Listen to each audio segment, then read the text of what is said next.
Fascist বিরোধী আন্দোলনের চূড়ান্ত অভিযাত্রা রক্তাক্ত জুলাই শুরু, বীর শহীদদের প্রতি ছাত্রদলের শ্রদ্ধা।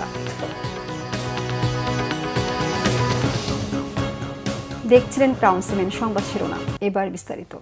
শুরু হলো রক্তাক্ত জুলাই। 2024 সালের এ দিনে সূচনা হয় বৈষম্য বিরোধী আন্দোলনের চূড়ান্ত অভিযাত্রা, যার উপর ভর করে এগোয় ফ্যাসিস্ট পতনের অভ্যুত্থান। রক্তগঙ্গা পেরিয়ে তৈরি হয় স্বৈরাচারের করুণ পরিণতি। 1 মাসের বেশি সময় ধরে চলা রক্তাক্ত এই আন্দোলনের চূড়ান্ত পরিণতি ঘটে ফ্যাসিবাদের পতনের মাধ্যমে। গৌরবময় এই আন্দোলনের সেই গৌরব কতটুকু অক্ষুণ্ণ রাখতে পেরেছেন বিপ্লবীরা? চরম ত্যাগের বিনিময়ে অর্জিত সাফল্য ধরে রেখে মানুষের প্রত্যাশা পূরণে ঐক্যমত্যের জোর বিশ্লেষকদের। বিস্তারিত মামুন আবদুল্লাহর রিপোর্টে। স্বাধীনতা পরবর্তীতে দেশে বেশ কয়েকবার মাথাচাড়া দেয় স্বৈরাচার। সব স্বৈরাচারের রেকর্ড ভেঙে দেয় শেখ হাসিনার টানা প্রায় 16 বছরের অপশাসন।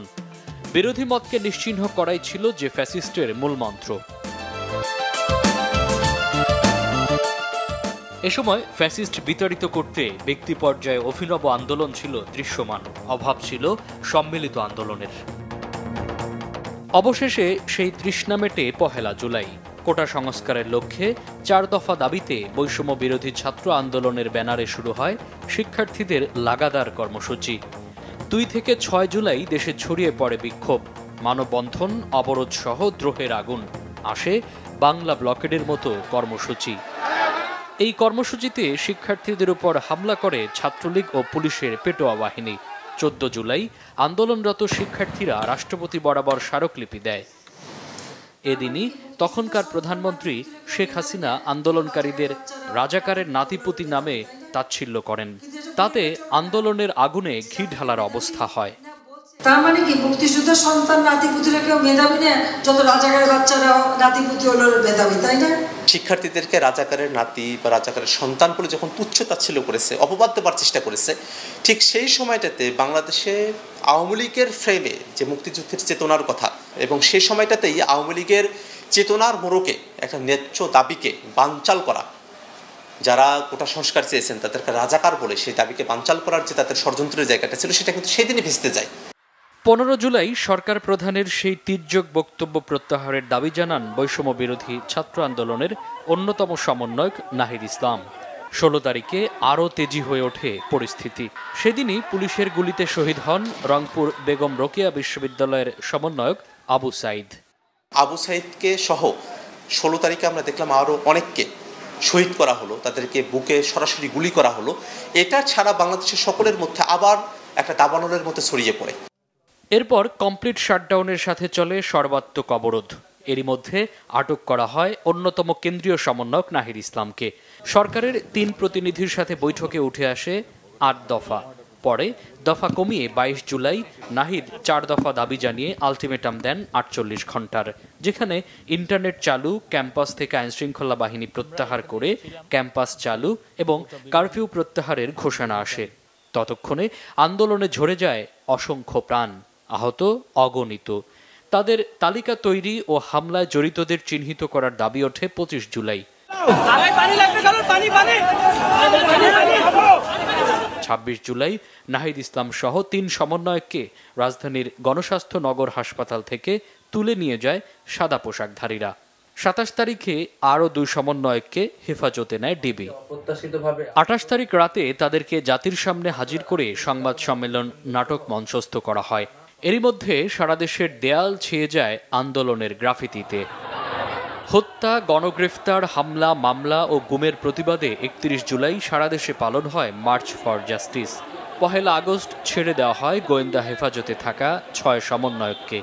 2 আগস্ট শুক্রবার সারা দেশে চলে প্রার্থনা ও ছাত্র জনতার গণমিছিল। 3 তারিখে কেন্দ্রীয় শহীদ মিনারে লাখো জনতার জমায়েত। সেখান থেকেই আসে অসহযোগ আন্দোলনের রূপরেখা।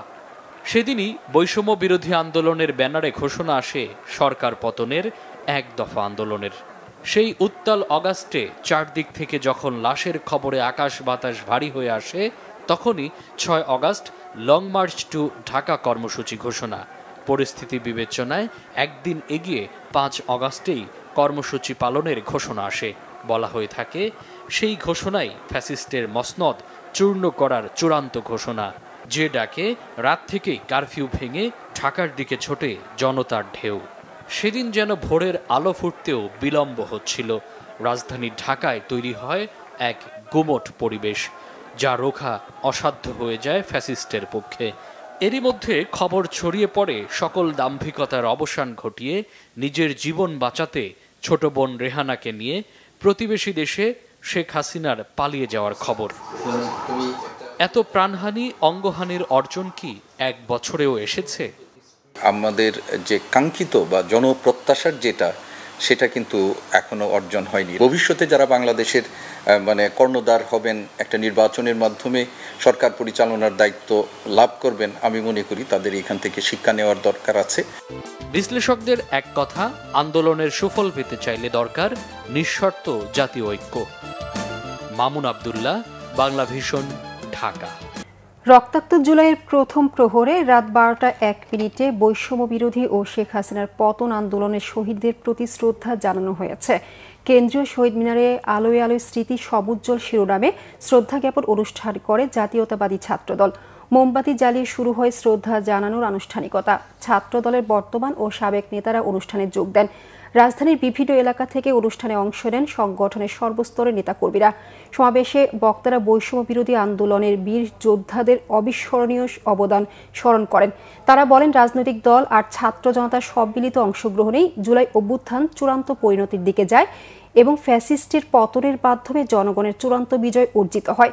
গত বছর জুলাইতে গঠিত ঐক্য ধরে রাখার উপর জোর দেন বক্তারা। এই ছিল এখনকার মতো। পরের সংবাদ সকাল 11টায়। ধন্যবাদ।